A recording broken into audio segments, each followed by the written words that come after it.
Okay ရှေ့ပိုင်းမှာစာစီစာကုန်းရေးဖို့ဆိုရင် input များများရအောင်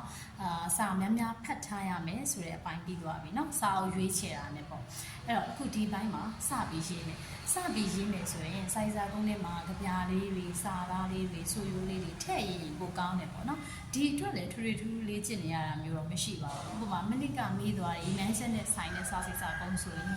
တောင်ကြီးဖွားအောက်ကြပြတွေကစာသားတွေဆုံးမစာတွေကစာသားတွေကိုထည့်ရေးလို့ရတယ်ဥပမာနွေရာသီကျောင်းပေးရဆိုရင်ဒီရာသီဥတုရဲ့မြင်ကွင်းရဲ့ပြီးရင်သူတို့သွားခဲ့တဲ့ခရီးပါမယ်လေဒါဆိုရင်ရွှေပုံစီတွေအကြောင်းထည့်ရေးလို့ရတယ်